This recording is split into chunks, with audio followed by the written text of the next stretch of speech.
মানে ক্রমহ্রাসমান তারপর ক্রমবর্ধমান হয়, কিন্তু স্যার আর এক জায়গায় মানে একটা চিত্রের কর্মহ্রাসমান আর ক্রমবর্ধমান এই কথা তো ঠিক না।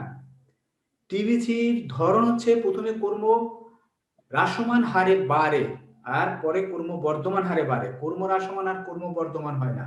টিবিসি কখনো কর্ম না স্যার, মানে ওইটাই বলতে গেছি আমি।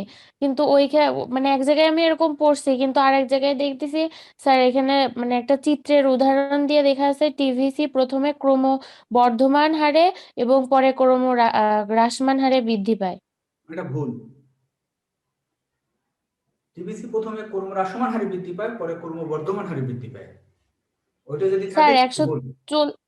140 পেজ দেখেন, 140 পেজ অক্ষরপত্র স্যার। ওইখানে এরকম মানে একটা চিত্র আছে, ওই চিত্রের ব্যাখ্যা দেওয়া আছে।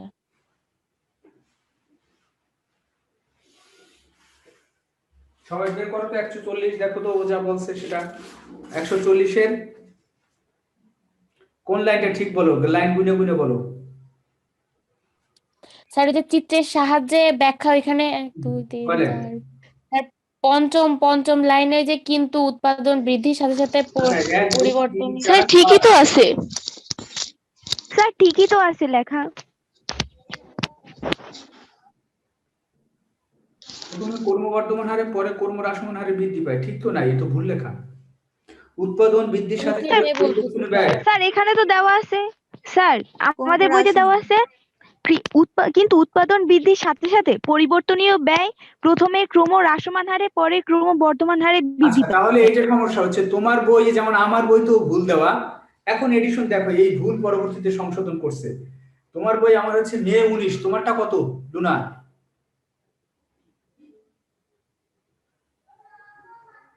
এমাত্র কথা বলছে কে, নাদিরা না লুনা?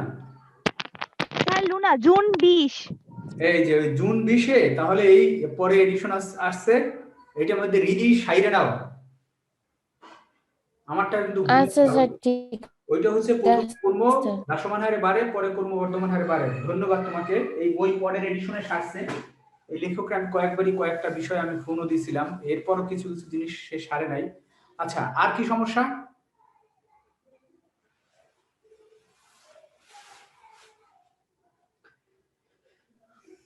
স্যার আমার একটা এলএসএ যে লেখা, একজন একজন বলো। হ্যাঁ হ্যাঁ। স্যার ওই যে আমরা যে মূলধন পড়ছি স্যার, এখানে কি আমরা অর্থকে কি মূলধন হিসেবে গণ্য করতে পারি? অর্থ মূলধন হতে পারে, কিন্তু অর্থটা যদি মূলধনের সংজ্ঞা হচ্ছে, এক কথা হচ্ছে উৎপাদনের উৎপাদিত উপাদান, অর্থাৎ তুমি এই ভূমি শ্রম মূলধন ব্যবহার করে একটা উৎপাদন করছো, যেই উৎপাদনটা পরে আর ভোগের কাজে ব্যবহার না হয়ে আবার উৎপাদন কাজে ব্যবহার হবে। ঠিক আছে? যেমন ধরো তুমি ব্যবসার মাধ্যমে একটা অর্থ উপার্জন করছো, সেই অর্থটাকে তুমি তোমার নিত্য প্রয়োজনীয় দ্রব্য বা ভোগের কাজে ব্যয় না করে ওইটাকে যদি আবার পরে যদি আবার অর্থের জন্য ব্যয় করো, উৎপাদনের জন্য ব্যয় করো, তাহলে সেটা হচ্ছে মূলধন। মূলধনের বিনিয়োগ হয়। আবার মূলধনের বিনিয়োগ হচ্ছে, যেমন ধরো সহজ হিসাবে আমি বলি, একটা দোকানে একটা ব্যবহৃত মোবাইল, সেটা হচ্ছে মূলধন। যে মোবাইলের মাধ্যমে ফ্লেক্সি করে সে, কিন্তু আমার ব্যবহৃত মোবাইলটা না, মূলধন না, কারণ আমারটা সরাসরি আমি ভোগে ব্যবহার করি। আরো সহজভাবে উদাহরণ দিয়ে বলি, আমার বাসায় ব্যবহার্য যে টেবিল চেয়ার, এগুলো কিন্তু মূলধন না, কিন্তু কোনো হোটেলে ব্যবহৃত টেবিল চেয়ার এগুলো কিন্তু মূলধন। কারণ কি? ওটাকে আবার উৎপাদনের কাজে সে ব্যবহার করতেছে। সহজ কথা, উৎপাদিত উপাদান যেটা পুনরায় উৎপাদন কাজে ব্যবহার হবে সেটাও মূলধন। এখন অর্থের ক্ষেত্রেও হতে পারে, যেমন আমি ধরো কোথাও এই যে আমি বেতন পাই, যে টাকা পাই, সেই টাকাটার কিছু অংশ যদি আমি আবার বিনিয়োগ করি, অর্থাৎ কোনো ব্যবসার কাজে যদি খাটাই, তাহলে সেটা মূলধন। কথাটা ক্লিয়ার কিনা? তাহলে জি স্যার ক্লিয়ার। ইনকাম করা টাকা যেটা পুনরায় আবার উৎপাদন কাজে ব্যবহার করা হবে বা ব্যবসার কাজে নিয়োজিত করা হবে, সেটা হবে মূলধন। তাহলে অর্থ মূলধন, এটা ঠিক আছে। আচ্ছা, আর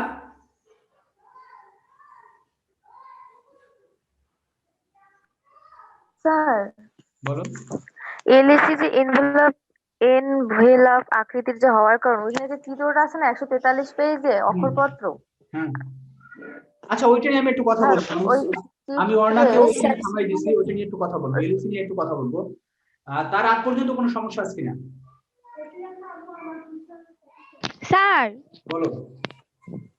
আমার ওই যে এসটিসি রেখাটা যদি আমার শুধুমাত্র এসটিসি রেখা আঁকতে বলে হুম। তাইলে মানে ওই টিএফসি ধইরাই কি আঁকবো?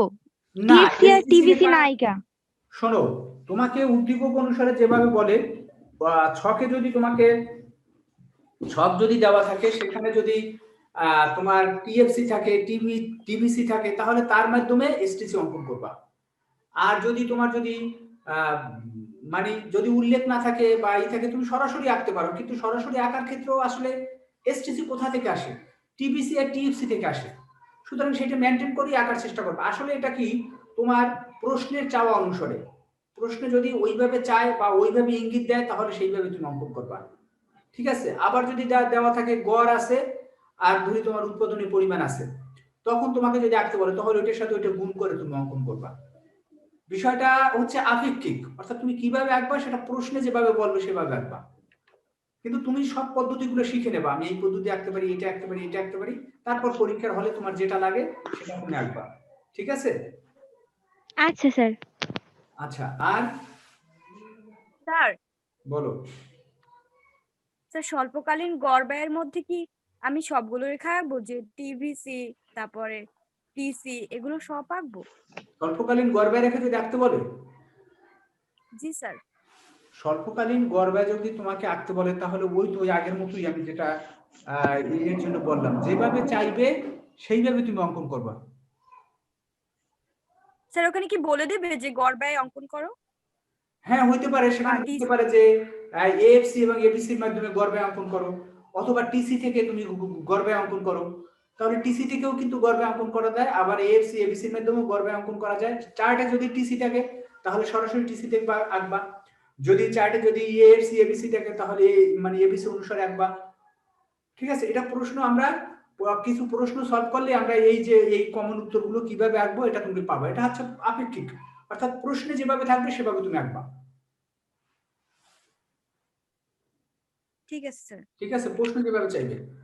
আচ্ছা, আমি আসলে কি তোমাদেরকে পুনরায় আবার এটা পড়ার জন্য জোর দিছি। গতকাল আমি কিছুদূর আগাইতে যাই, কিছু কিছু প্রশ্ন করার পর আমি তোমাদের কাছ থেকে ভালো অ্যান্সার পাই নাই। এখন কি তোমাদের কি সেই কনফিডেন্স আসছে যে হ্যাঁ আমরা মোটামুটি পারবো, নাকি আমি আবার শুরু থেকে শুরু করব? না স্যার, স্যার পারবো পারবো। স্যার। আচ্ছা, পারবা। আর গতকাল আমি কোন পর্যন্ত আসছিলাম এরকম করে করে? আচ্ছা, ওয়েট, আমি এখন যাই। অর্থাৎ গতকাল যেখানে ছাড়ছি সেখান থেকে আমি একটু শুরু করি, বা তোমাদের বা কি রকম কে পড়ছো এটাও একটু আমি জানি। আচ্ছা, প্রথমে আমাকে বলো যে এমসি রেখার আকৃতি কেমন হয়?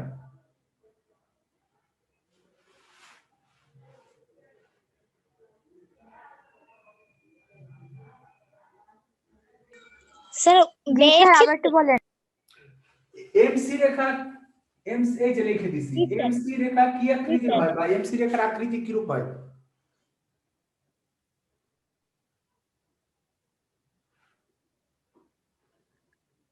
নিচে গিয়ে যে মানে নিম্নগামী যে স্যার প্রথমে ঊর্ধ্বগামী, মানে নিম্নগামী পরে ঊর্ধ্বগামী। আচ্ছা, তাহলে কি তারপরে বলা যায়? ঊর্ধ্বগামী। কি বলা যায়? ইউ আকৃতি। ইউ ইয়ের আকৃতি। মতনই। Good. তাহলে এটাকে ইউ আকৃতি বলা যায়। আচ্ছা, এখন আমি একটু প্রশ্ন করলাম যে এমসি রেখার আকৃতি এমসি রেখা ইউ আকৃতির কেন হয়?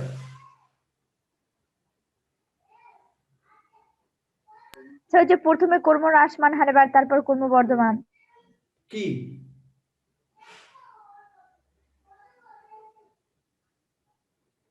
স্যার এমসি তো হলো গিয়ে টিসির উপর উৎপাদনের নির্ভরশীল। পরিমাণ।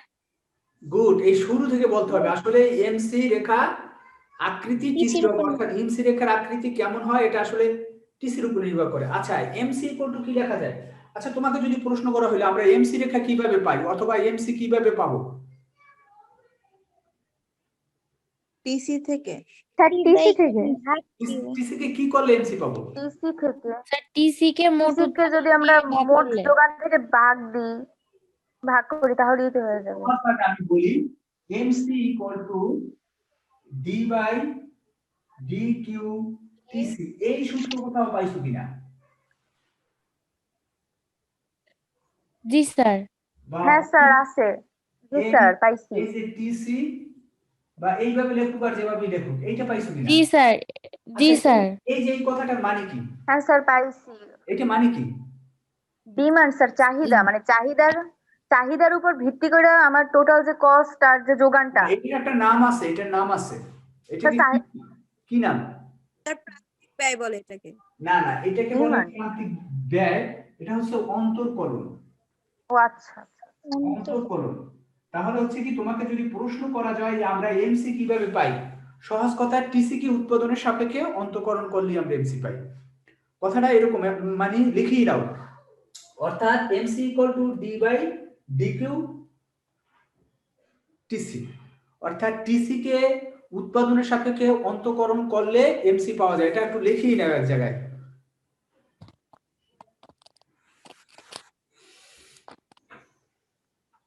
স্যার আবার একটু বলেন। টিসি কে উৎপাদনের সাপেক্ষে, অর্থাৎ মোট ব্যয়কে, ভালো করে লেখো, মোট ব্যয়কে উৎপাদনের সাপেক্ষে অন্তরকলন করলে প্রান্তিক ব্যয় পাওয়া যায়। এখন আমি লিখে দিলেও মনে হয় ভালো হতো।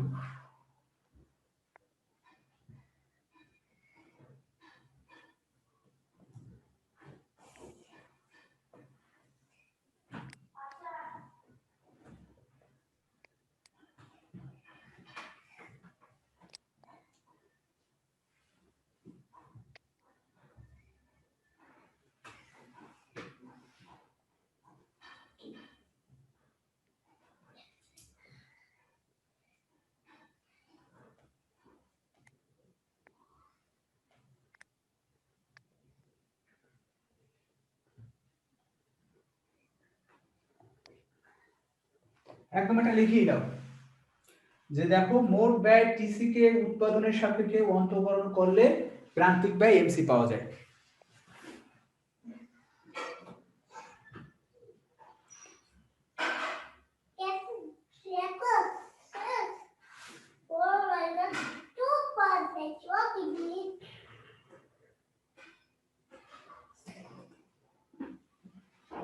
আচ্ছা, তাহলে আমি এই থেকে সবার কি লেখা হয়েছে এটা?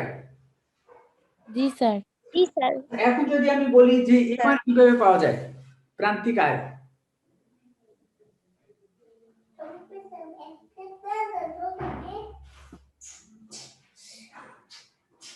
স্যার মোট আয়কে উৎপাদনের সাপেক্ষে অন্তর্কলন করলে প্রান্তিক অন্তরকলন আয় করলে। পাওয়া যায়। না, এখানে তো উৎপাদন কেন আমি এখানে আনছি বলো? এখানে ব্যয়ের সাথে আমি উৎপাদন কেন আনছি? ব্যয় উৎপাদনের উপর নির্ভরশীল। ব্যয়ের সাথে সম্পর্ক। গুড। উৎপাদনের স্বাধীন চলক হচ্ছে, ব্যয়ের স্বাধীন চলক হচ্ছে উৎপাদন। সুতরাং তোমার স্বাধীন চলকের কথা আনতে হবে। স্বাধীন চলকের সাপেক্ষে অন্তরকলন করা, এটি হচ্ছে আসল বিষয়। তাহলে দেখো, স্বাধীন চলকের সাপেক্ষে অন্তরকলন করা, তাহলে দেখো এই যে এম আর ইকুয়াল টু, তাহলে কি হবে, এই D by D Q T R. এই কথা ঠিক, কিন্তু এখানে প্রশ্ন হচ্ছে আরেকটা কি ছিল, এমসি। স্যার বিক্রয়ের পরিমাণ দ্বারা গুড। অন্তরকলন করলে। তাহলে এই যে দেখো, এই কিউ আর এই কিউ কি আসলে এক কিউ? এইটা না হচ্ছে স্যার। উৎপাদন, কারণ ব্যয় জি স্যার। উৎপাদনের উপর নির্ভরশীল। আর এই কি হচ্ছে কি, বিক্রয়ের কারণ পরিমাণ। আয় বিক্রয়ের পরিমাণের স্যার উপর বিক্রয়ের নির্ভরশীল। পরিমাণ আমি তাহলে কতটুকু এই বিক্রি প্রশ্নে করলাম। কি হবে, মোট আয়কে উৎপাদনের পরিমাণ, মানে সরি, বিক্রির পরিমাণের সাপেক্ষে অন্তরকলন করলে তোমার প্রান্তিক আয় পাওয়া যায়। আয় পাওয়া যায়। প্রান্তিক আয়। আমি কার সাপেক্ষে অন্তরকলন করব? যেটা স্বাধীন চলক তার সাপেক্ষে আমি অন্তরকলন করব। আচ্ছা, তাহলে এইবার বলো তো যে আমরা এমসি কিভাবে পাবো, সরি এমইউ কিভাবে পাবো?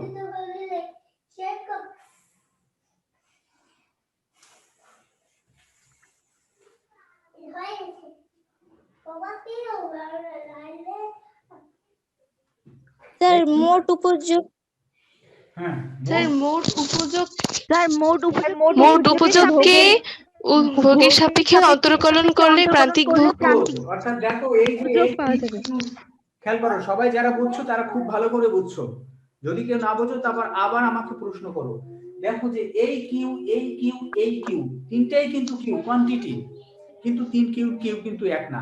যখন এমআর হয়ে গেছে তখন এই কিউ হচ্ছে বিক্রির পরিমাণ, যখন এমসি হয়ে গেছে তখন হয়ে গেছে এটা হচ্ছে কি তোমার উৎপাদনের উৎপাদনের পরিমাণ, যখন উৎপাদনের এই কিউ হয়ে গেছে তখন এই কিউ হচ্ছে ভোগের পরিমাণ।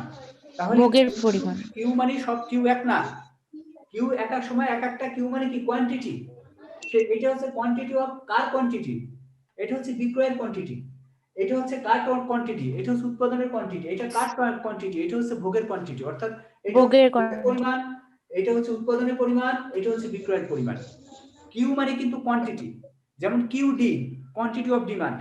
এখন যাই হোক আমার মনে হয় যে এইগুলো হয়েছে। তাই এখন যেই প্রশ্ন থেকে আমি এই পর্যন্ত আসছিলাম, মৌমিতা তোমার ঝামেলা কি গেছে?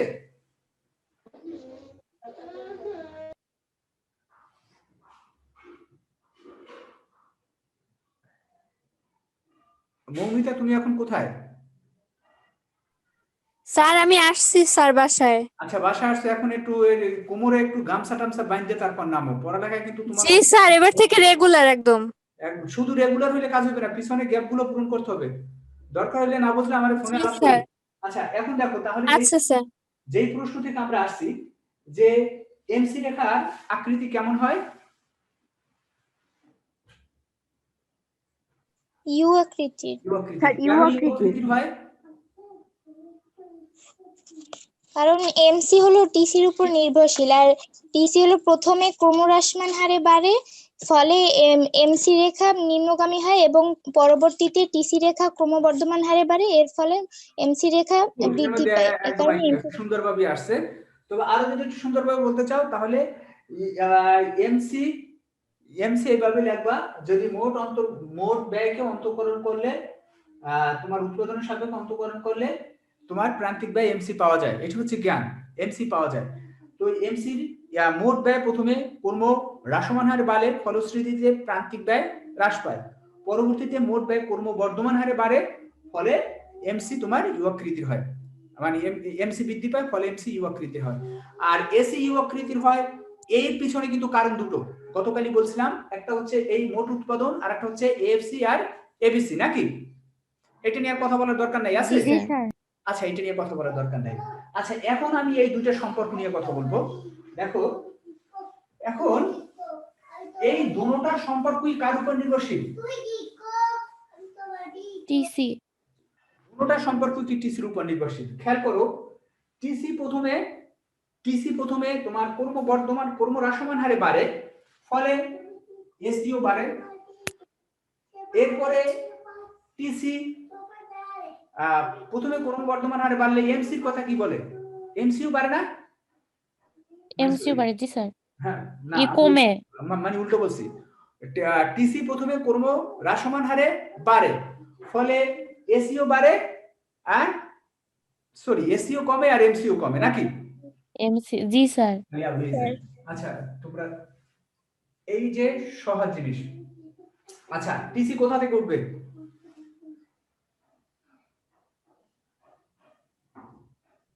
স্যার টিএফসি রেখা থেকে। হ্যাঁ কোথা থেকে?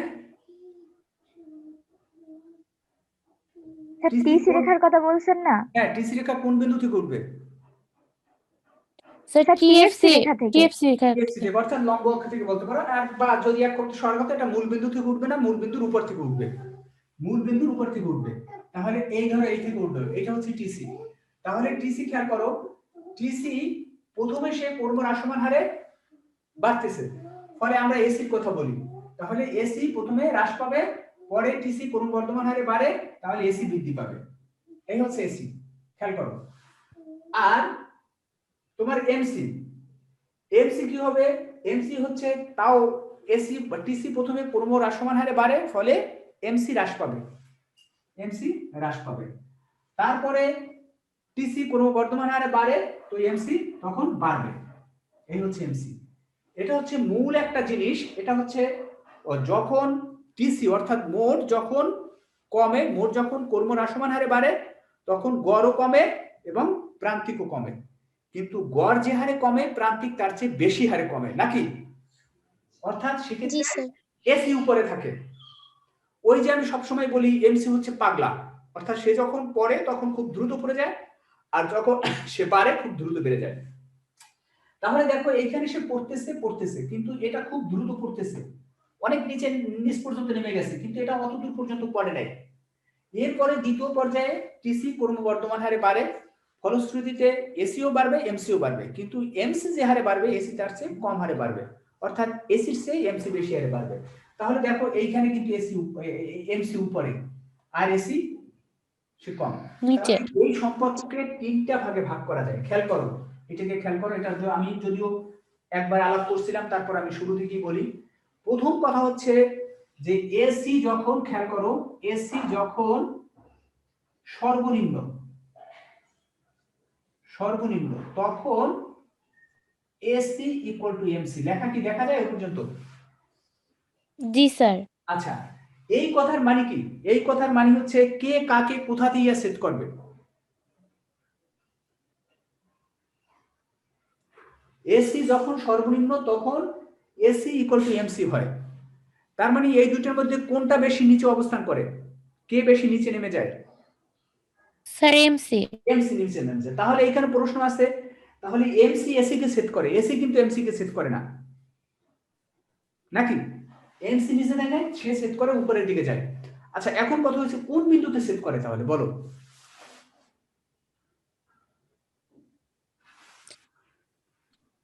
স্যার ই বিন্দুতে। যেখানে এসির সর্বনিম্ন বিন্দু। এইখানে বাজারের সময় এইগুলা কিন্তু প্রচুর পরিমাণে ভুল করে স্টুডেন্টরা। প্রথমে আমরা এসি আঁকবো, ধরলাম এটাই এসি ধরো এসি রেখা প্রথমে আমরা আঁকবো। এসি যখন আঁকবো তখন আমরা এমসি কোথা দিয়ে নেব? এই এসির সর্বনিম্ন বিন্দু আইডেন্টিফাই করব, এই বিন্দুর নিচ দিয়ে আমরা এমসি নেব। ঠিক আছে? তাহলে দেখো এই তিনটা সম্পর্ক, যখন এসি সর্বনিম্ন তখন এসি ইকুয়াল টু এমসি হয়, অর্থাৎ এসির সর্বনিম্ন বিন্দু দিয়ে এমসি গমন করে। আর এরপরে হচ্ছে যখন এরপরে এর আগে, অর্থাৎ উৎপাদনের প্রথম পর্যায়ে, উৎপাদনের প্রথমে বা প্রথম দিকে, আমি সংক্ষেপে লিখলাম, উৎপাদনের প্রথমে তোমার কি হয়? এসিও হ্রাস পায়, এমসিও হ্রাস পায়। এমসিও হ্রাস পায়। এসি ও এমসি উভয় হ্রাস পায়,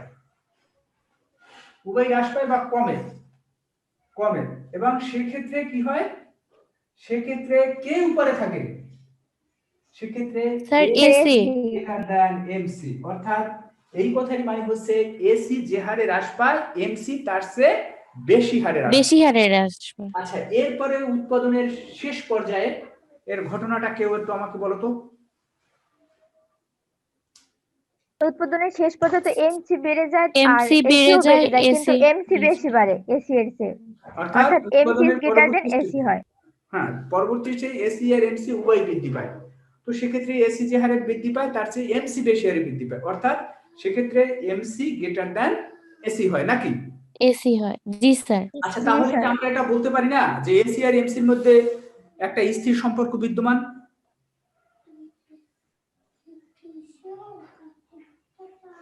জি স্যার, স্থির সম্পর্ক। জি স্যার বলছে কি রিদি? মানে আমি স্যার শুনতেছি যে মানে স্থির সম্পর্ক কিভাবে, স্যার তো বুঝতে পারতেছি না স্থির সম্পর্ক কিভাবে। আবার আমার কথা শুনো, আমি বলছি ডিসিশন দিছি এসি আর এমসির মধ্যে একটা স্থির সম্পর্ক বিদ্যমান। জি স্যার। কথা ঠিক আছে? জি স্যার।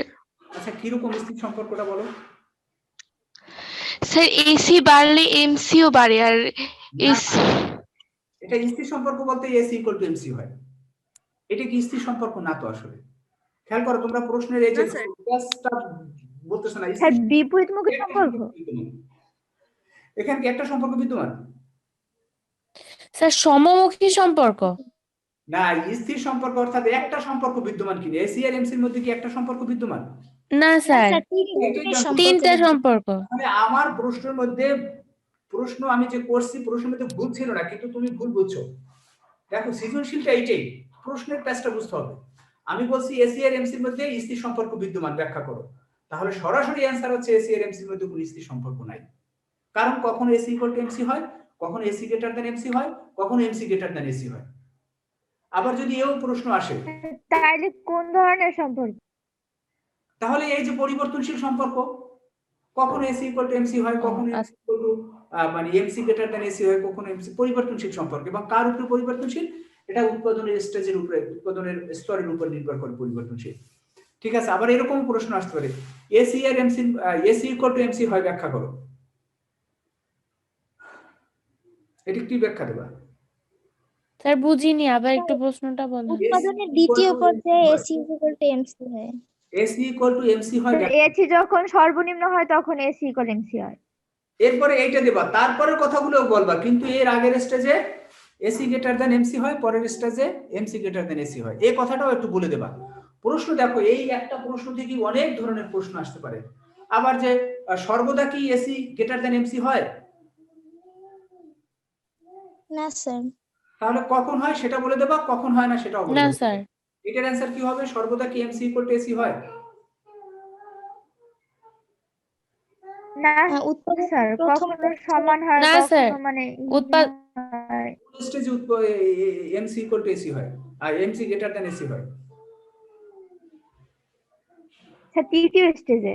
হ্যাঁ, শেষ স্তরে। স্যার মানে সব। তাহলে আমার মনে হয় জি যে স্যার। এখান দিয়ে এই সম্পর্ক নিয়ে আর তোমাদের তেমন কোনো একটা ঝামেলা হওয়ার কথা না, হবে? নেই। হুম? না স্যার। আচ্ছা, ইনশাল্লাহ বলো যে ইনশাল্লাহ হবে না। তাহলে আমি ইনশাআল্লাহ হবে। ওই যে আমি এসে যাই একটু।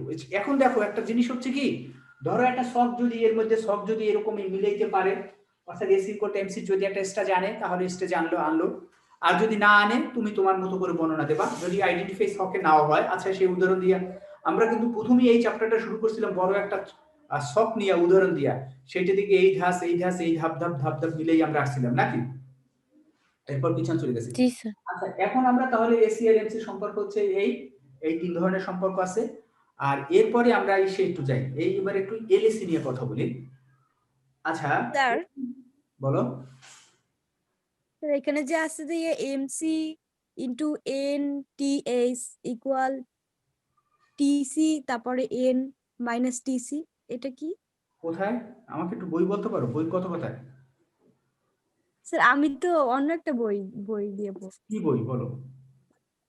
রণজিৎ কুমার নাথ। রণজিতের বই আমার কাছে আছে তো।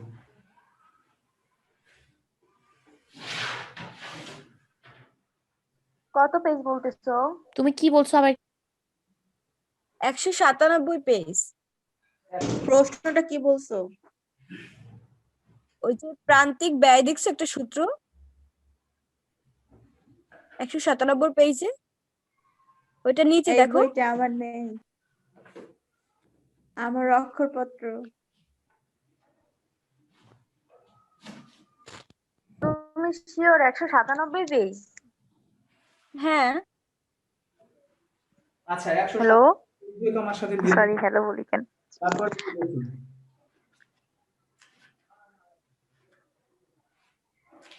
197 পেজ আমার সাথে মিলবে না, বলো তো। 197 পেজে তো সৃজনশীল দেওয়া আছে। না, 197 পেজে। কি বলো? প্রশ্নের মধ্যে প্রশ্ন? হ্যাঁ, সৃজনশীল দেওয়া আছে। প্রশ্ন মৌরি কোথায়? আমারটা তো না স্যার, আমারটাতে সূত্র দেওয়া আছে প্রান্তিক ব্যয়ের। আমারটাও তো সূত্র দেওয়া, মানে সরি প্রশ্ন দেওয়া, সৃজনশীল দেওয়া আছে। ছবি তুলে ইনবক্সে পাঠাও, ছবি তুলে ইনবক্সে দাও।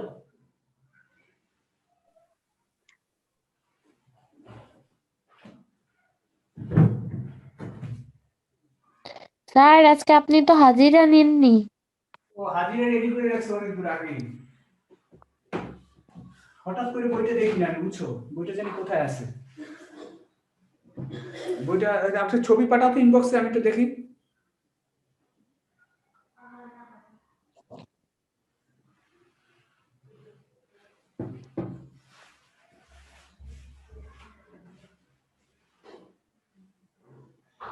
আমার অনেক বই বই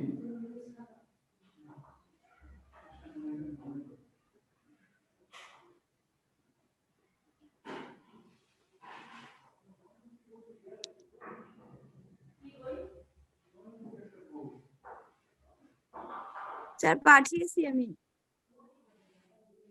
তোমাদেরটা এটা নাই? এটা তো অক্ষরপত্র আছে, এটা অক্ষরপত্রেও আছে। আছে তো আছে। কিন্তু ওই যে এইটাই তো এমসি, ওই যে এমসি এম, এটা দিয়া নেই। এমসি এই যে এই যে ডেল এই যে এটা আরে এই গেল এত দাবাদাবি, এইটার এটা তো এক কথাই। স্যার NTAS ইকুয়াল টু কি বুঝলাম না এটা। এই যে এইটা নিয়ে কথা বলছে, ও ডেল্টা স্যার টিসি। হ্যাঁ ওই যে নিচে আছে না যে অন্যভাবে বলা যায় ওই যে MC ইন্টু NHTH ও সেইটা ওই CN-1 ওইটা, ওটা তো দেখাইছি আমি, আবার কি দেখাবো জি মৌরি? স্যার আচ্ছা এইগুলো জি স্যার আমার একটু আচ্ছা আচ্ছা আচ্ছা এক মিনিট দেখাই, দাঁড়া ওয়েট, লাইন কেটে গেলে আবার অ্যাড হবা। মূল জিনিসটা হচ্ছে ওই সূত্রটা দিয়ে একটু না, আমরা ডি দিয়ে করলেও কিন্তু হয়, ডেল আর ডি কিন্তু একই, অর্থাৎ এমসি ইকুয়াল টু এই del TC by del Q, বা আমরা যে এতক্ষণ লিখছি D TC by D Q, একই জিনিস কিন্তু দুটো কিন্তু একই, আগে একটু বইলো। আচ্ছা এইটাকে তারা লিখছে যে এমসি ইকুয়াল টু এই কি দিছে, এটা হচ্ছে TCN মাইনাস TCN মাইনাস 1, এটা না? আর জি স্যার MC এর পাশে আবার কি আছে NTH এইটা স্যার ভাগটা নেই ভাগ দেওয়া নাই, না স্যার। ভাগ না থাকলে তো আর হইবে না। ওরে আল্লাহ,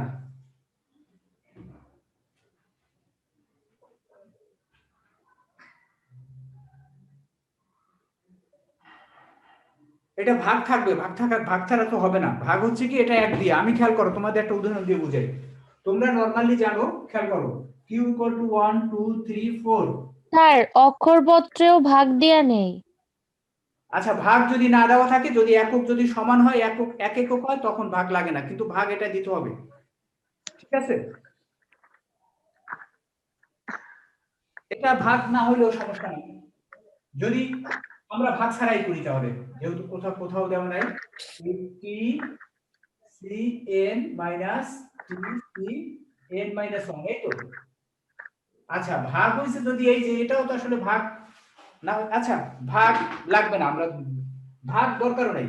আচ্ছা এইটা আমরা একটু বুঝাই, খেয়াল করো এটা হচ্ছে ইন, আর এটা যদি হয় টিসি ইকুয়াল টু 10 20 30 40, তাহলে আমরা এক্ষেত্রে এমসি কিভাবে বের করব? এমসি কিভাবে বের করি? উপরের সূত্রে যদি যাই তাহলে আমরা ডেল সি, অর্থাৎ এই যদি এই এককের জন্য যদি আমি করি, তাহলে কি হবে? এই যে ডেল টিসি, অর্থাৎ টিসির পরিবর্তন কত এখানে বলো?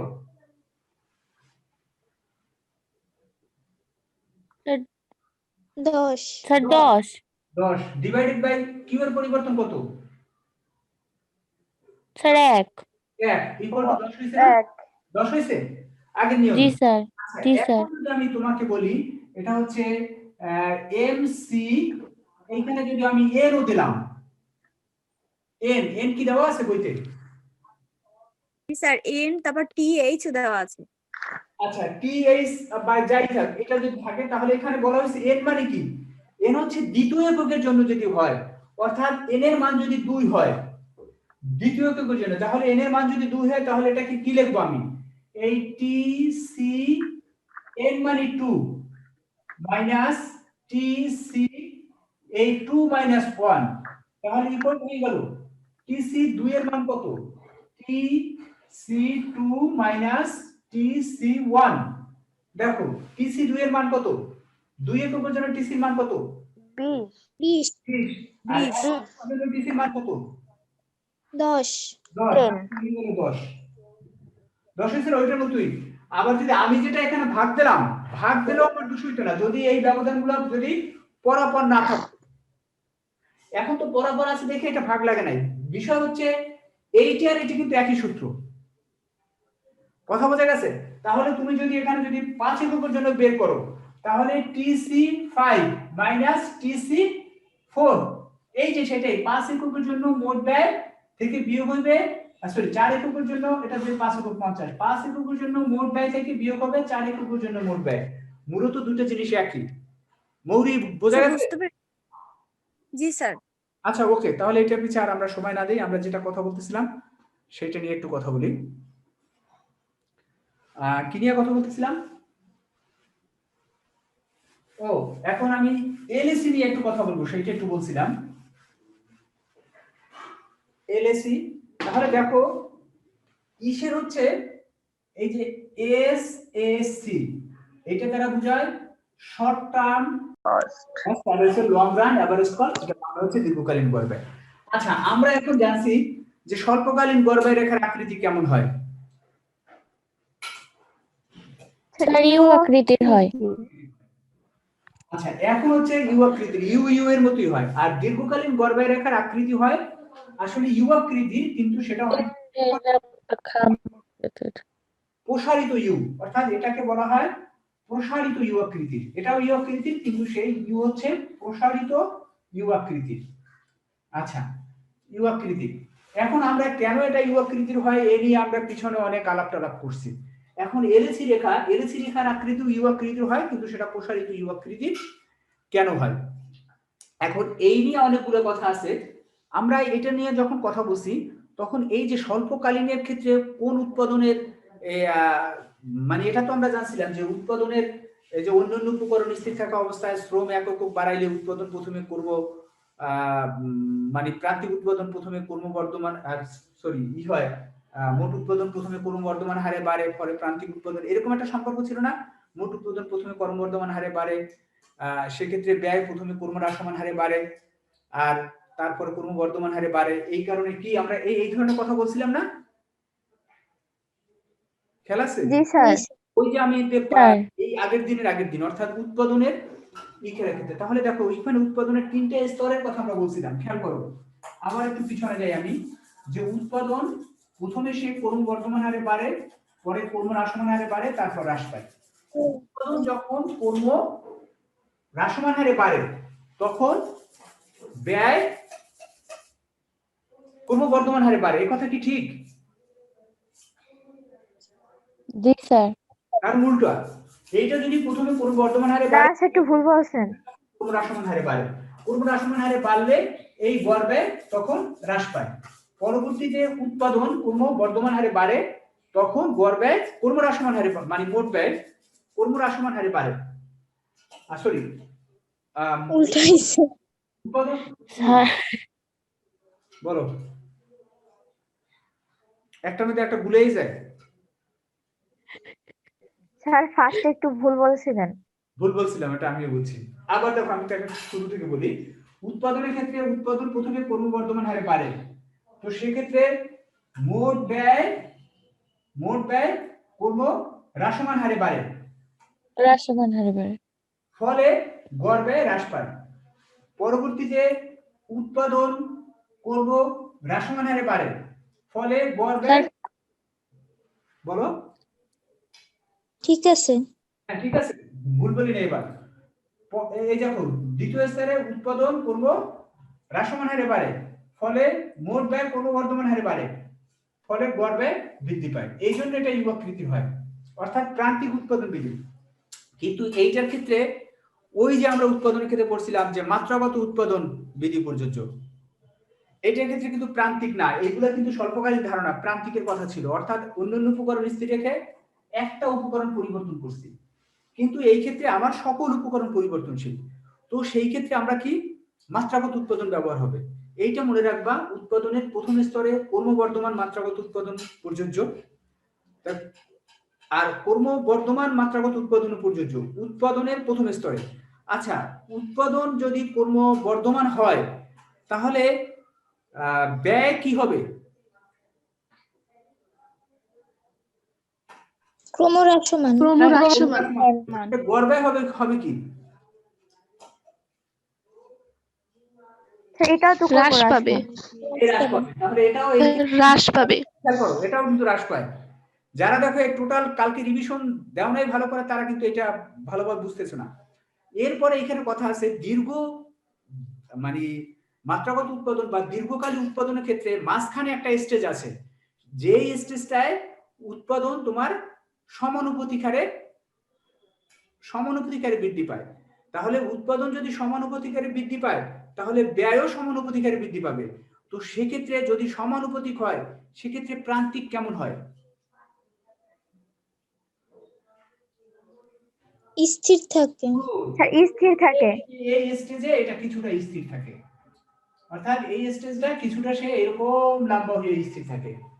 পরবর্তী সময় তাহলে দেখো এইটা কিছুক্ষণ যদি স্থির থাকে এরকম, এবং পরবর্তী সময় ওই যে উৎপাদনের ক্ষেত্রে কর্ম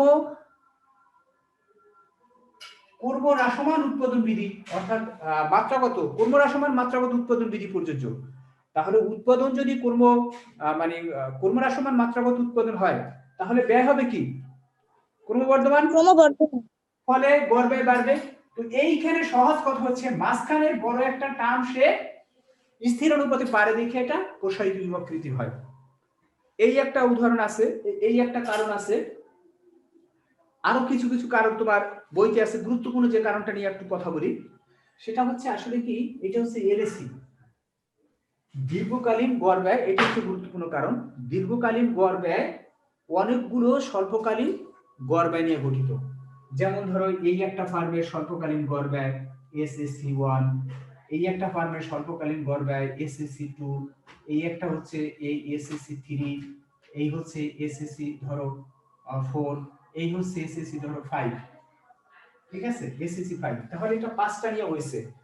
প্রত্যেকটা ভালোভাবে খেয়াল করো। এটা হচ্ছে এই একটা ফার্মের স্বল্পকালীন ব্যয়, এটা হচ্ছে আরেকটা ফার্মের স্বল্পকালীন ব্যয়, এটা আরেকটা এইরকম অনেকগুলো ফার্মের স্বল্পকালীন ব্যয় নিয়ে দীর্ঘকালীন ব্যয়। অর্থাৎ এর যে এই বিন্দুতে উৎপাদন কাঙ্ক্ষিত করে, এই বিন্দুতে করে, এই বিন্দুতে করে, এই বিন্দুগুলো যোগ করলে তোমার এলএসি রেখা পাওয়া যায়। তাহলে এইভাবে এলএসি রেখা অনেক প্রসারিত একটা ইউবকৃতি হয়ে যায়। এই ব্যাখ্যাটা কিন্তু তোমার বইতে আছে, ছবিতেই আছে। আর একটা জিনিস দেখো, এই রেখাটাকে এনভেলাপ রেখা বলা হয়। আচ্ছা, তোমরা কি এনভেলাপ চেনো? জি স্যার। খাম কি করে? স্যার ওই যে চিঠি রাখে। চিঠি মানে খাম অনেকগুলো কাগজকে ধরে রাখে। এইটি ধরে একটা এনভেলাপ খাম। এই এলএসি হচ্ছে খাম। সে কি করে? এই একটা স্বল্পকালীন গড় ব্যয় ধরে রাখছে, এই একটাকে ধরে রাখছে, এই একটা ধরে রাখছে, এই একটা ধরে রাখছে, এই একটা ধরে রাখছে। অর্থাৎ অনেকগুলো দীর্ঘকালীন বা অনেকগুলো স্বল্পকালীন গড় ব্যয় রেখাকে সে নিজের মধ্যে ধরে রাখে বিদায় একে এনভেলাপ রেখা বলা হয়। আসলে এই রেখাটার এটার প্রশ্ন কেমন হতে পারে? হ্যাঁ কি প্রশ্নটা কিভাবে হতে পারে এরকম? দীর্ঘকালীন গড় ব্যয় রেখাকে কেন এনভেলাপ রেখা বলা হয়? না স্যার, ওই যে মানে এসএসসি ওইগুলো কি প্রশ্নে দেওয়া থাকে? না ওগুলো দেওয়া থাকবে না। এটা প্রশ্ন এরকম হইতে পারে যে দীর্ঘকালীন গড় ব্যয় রেখাকে কেন এনভেলাপ আকৃতি রেখা বলা হয়। তখন তুমি বলবা দীর্ঘকালীন গড় ব্যয় রেখা অনেকগুলো স্বল্পকালীন গড় ব্যয় রেখাকে ধরে রাখে, এই কারণে এটাকে এনভেলাপ রেখা বলা হয়। অনেক বইতে এটাকে এনভেলাপ আকৃতিরও বলছে। আমি আসলে এটাকে এনভেলাপ আকৃতি বলতে চাই না। এটার আকৃতি হচ্ছে প্রসারিত ইউ আকৃতি, কিন্তু এই রেখাটাকে এনভেলাপ রেখা বলা হয়। ঠিক আছে, রেখার আকৃতি কিন্তু প্রসারিত ইউ আকৃতির। এখন তুমি যদি এরকম পাও যে দীর্ঘকালীন গড় ব্যয় রেখার আকৃতি কেমন হয়, এনভেলাপ আকৃতির, ইউ আকৃতির, প্রসারিত ইউ আকৃতির, জেড আকৃতির, তাহলে তুমি কোনটা ঠিক দেবা? প্রসারিত ইউ আকৃতি। যেখানে প্রসারিত ইউ আকৃতি থাকবে না সেখানে তুমি এনভেলাপ টিক দিতে পারো। কি বোঝা গেছে? যেখানে থাকবে না সেখানে দিতে পারো, কিন্তু এটা আসলে ইউ আকৃতির প্রসারিত ইউ আকৃতি বলা হয়। এনভেলাপ বলে অনেক, কিন্তু আসলে এটা রেখার আকৃতি এনভেলাপ না, এটাকে এনভেলাপ রেখা বলা হয়। আচ্ছা, আমি আজকে এই পর্যন্ত দেখো আমি ক্লাস এখন রাখতে চাই। অর্থাৎ এই যে পর্যন্ত, এই যে এর মধ্যে আরো তোমরা বাসায় একটা কাজ করবা। তোমরা এটা নিয়ে তো আমি হালকা টাচ দিছি। এখন ওই যে আর কে জানি বললা কিসের পার্থক্য বুঝো না? ও একটুখানি কি বলছ এটা? এমসিআর রোহা বলছিল মেবি। রোহা? জি স্যার। বললি রোহা বলছিল মনে হয়। কোন পার্থক্য বুঝো না সেটা বলো। স্যার প্রান্তিক ব্যয় আর গড় ব্যয়ের মধ্যে পার্থক্যটা আবার একটু বুঝিয়ে দিতে বলছিলাম। আমার তো মনে হয় বোঝানো হয়ে গেছে। স্যার ওটা তো বুঝানো হয়েছে, ওটা তো বুঝাইছে স্যার। তাহলে তোমাদেরকে আবার আমি দেই, এই যে ব্যয় নিয়ে আমি আর সামনের দিন কথা বলবো না, আমি আয়ের মধ্যে চলে যাব। আয় সহজ আছে, আয় সহজ, একদম সিম্পল, আয়ের মধ্যে কোনো ঝামেলা নেই। আমি ব্যয়ের জন্য এই জন্য সময় নিছি, ব্যয় আবারও তোমরা 2-3 বার একটু রিভিশন দেবা, ঠিক আছে? তাহলে আমি কি এখন রাখবো? জি স্যার। ঠিক আছে, সবাই ভালো থাকো। আর স্যার আসসালামু আলাইকুম। ওয়ালাইকুম আসসালাম। কারো প্রশ্ন থাকলে বলো। আল্লাহ হাফেজ। আল্লাহ হাফেজ স্যার। আসসালামু আলাইকুম। স্যার আসসালামু আলাইকুম।